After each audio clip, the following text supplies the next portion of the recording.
आप सभी को राधे राधे, जय श्री कृष्ण। आज हम भगवत गीता के 12वें अध्याय भक्ति योग से शुरुआत करने जा रहे हैं। अर्जुन ने पूछा, जो आपकी सेवा में सदैव तत्पर रहते हैं या जो अव्यक्त निर्विशेष ब्रह्म की पूजा करते हैं, इन दोनों में से किसे अधिक पूर्ण सिद्ध माना जाए। श्री भगवान ने कहा, जो लोग अपने मन को मेरे साकार रूप में एकाग्र करते हैं और अत्यंत श्रद्धापूर्वक मेरी पूजा करने में सदैव लगे रहते हैं, वे मेरे द्वारा परम सिद्ध माने जाते हैं। लेकिन जो लोग अपनी इंद्रियों को वश में करके तथा सबों के प्रति संभाव रखकर परम सत्य की निराकार कल्पना के अंतर्गत उस अव्यक्त की पूरी तरह से पूजा करते हैं, जो इंद्रियों की अनुभूति के परे है, सर्वव्यापी है, अकल्पनीय है, अपरिवर्तनीय है, अचल तथा ध्रुव है, वे समस्त लोगों के कल्याण में संलग्न रहकर अंततः मुझे प्राप्त करते हैं। जो लोग भगवान कृष्ण की प्रत्यक्ष पूजा न करके अप्रत्यक्ष विधि से उसी उद्देश्य को प्राप्त करने का प्रयत्न करते हैं, वे भी अंततः श्री कृष्ण को प्राप्त होते हैं। अनेक जन्मों के बाद बुद्धिमान व्यक्ति वासुदेव को ही सब कुछ जानते हुए मेरी शरण में आता है।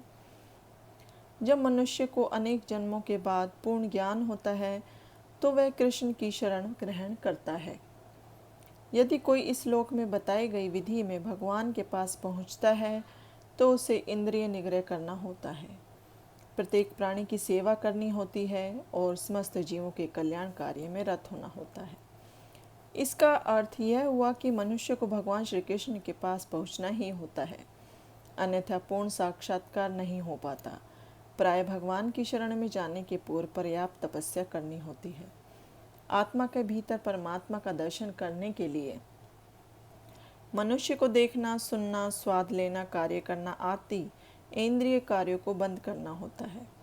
तभी वह यह जान पाता है कि परमात्मा सर्वत्र विद्यमान है। ऐसी अनुभूति होने पर वह किसी जीव से ईर्ष्या नहीं करता।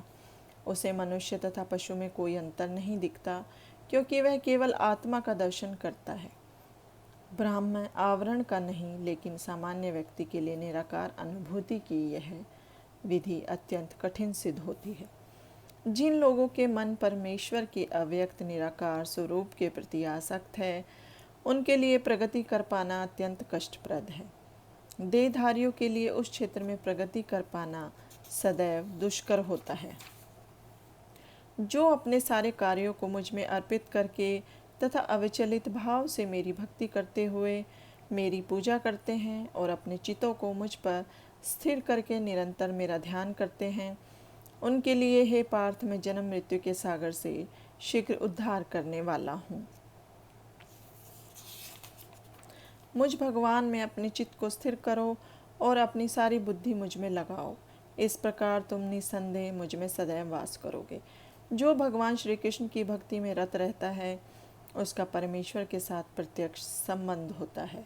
अतएव इसमें किसी प्रकार का संदेह नहीं कि प्रारंभ से ही उसकी स्थिति दिव्य होती है। भक्त कभी भौतिक धरातल पर नहीं रहता, वह सदैव कृष्ण में वास करता है।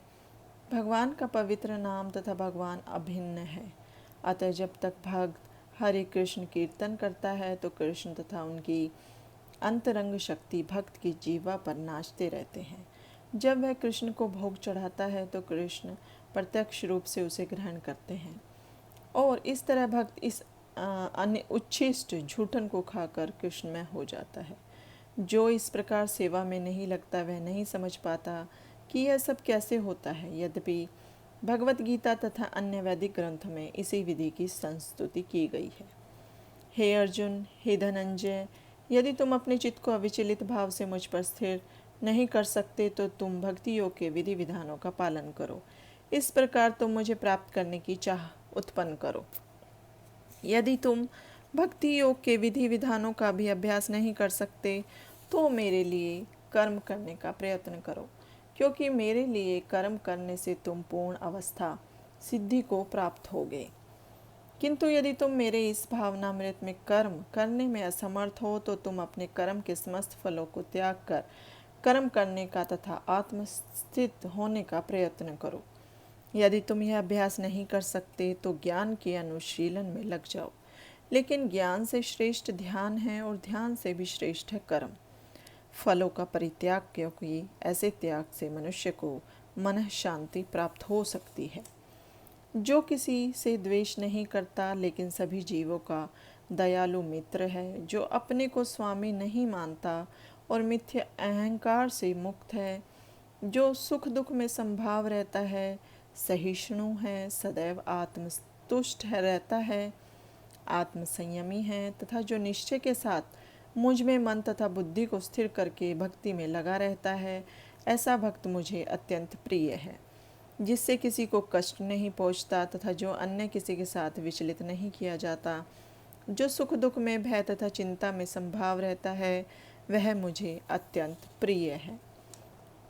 मेरा भक्त जो सामान्य कार्यकलापों पर आश्रित नहीं है, जो शुद्ध है, दक्ष है, चिंता रहित है, समस्त कष्टों से रहित है और किसी फल के लिए प्रयत्नशील नहीं रहता, मुझे अतिशय प्रिय है।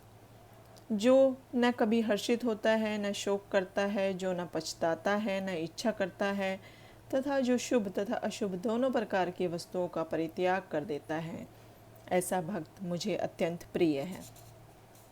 जो मित्रों तथा शत्रुओं के लिए समान है, जो मान तथा अपमान, शीत तथा गर्मी, सुख तथा दुख, यश तथा अपयश में संभाव रहता है, जो दूषित संगति से सदैव मुक्त रहता है, जो सदैव मौन और किसी भी वस्तु से संतुष्ट रहता है, जो किसी प्रकार के घर बार की परवाह नहीं करता, जो ज्ञान में दृढ़ है और जो भक्ति में संलग्न है, ऐसा पुरुष मुझे अत्यंत प्रिय है।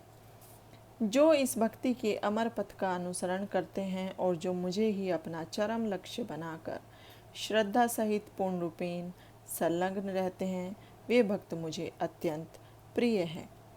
इस अध्याय में यह निर्णय दिया गया है कि सुसंगति से मनुष्य में भक्ति के प्रति आसक्ति उत्पन्न होती है, जिससे वह प्रामाणिक गुरु बनाता है और तब वह उससे श्रद्धा, आसक्ति तथा भक्ति के साथ सुनता है, कीर्तन करता है और भक्ति के विधि विधानों का पालन करने लगता है। इस तरह वह भगवान की दिव्य सेवा में तत्पर हो जाता है। इस अध्याय में इस मार्ग की संस्तुति की गई है, अतएव इसमें कोई संदेह नहीं रह जाता कि भगवत प्राप्ति के लिए भक्ति ही आत्म साक्षात्कार का परम मार्ग है। इस अध्याय में परम सत्य की जो निराकार धारणा वर्णित है, उसकी संस्तुति उस समय तक के लिए की गई है जब तक मनुष्य आत्म साक्षात्कार के लिए अपने आप को समर्पित नहीं कर देता है। दूसरे शब्दों में, जब तक उसे शुद्ध भक्त की संगति करने का अवसर प्राप्त नहीं होता, तभी तक निराकार की धारणा लाभप्रद हो सकती है। परम सत्य की निराकार धारणा में मनुष्य कर्मफल के बिना कर्म करता है और आत्मा तथा पदार्थ का ज्ञान प्राप्त करने के लिए ध्यान करता है। यह तभी तक आवश्यक है जब तक शुद्ध भक्त की संगति प्राप्त ना हो। सौभाग्यवश यदि कोई शुद्ध भक्ति में सीधे कृष्ण भावनामृत में लगना चाहता है, तो उसे आत्म साक्षात्कार के इतने सोपान पार नहीं करने होते। भगवत गीता के बीच के 6 अध्यायों में जिस प्रकार भक्ति का वर्णन हुआ है, वह अत्यंत हृदय ग्राही है। किसी को जीवन निर्वाह के लिए वस्तुओं की चिंता नहीं करनी होती, क्योंकि भगवत कृपा से सारी वस्तुएं स्वतः सुलभ होती हैं। इस प्रकार श्रीमद् भगवत गीता के 12वें अध्याय भक्ति योग का भक्ति वेदांत तात्पर्य पूर्ण हो।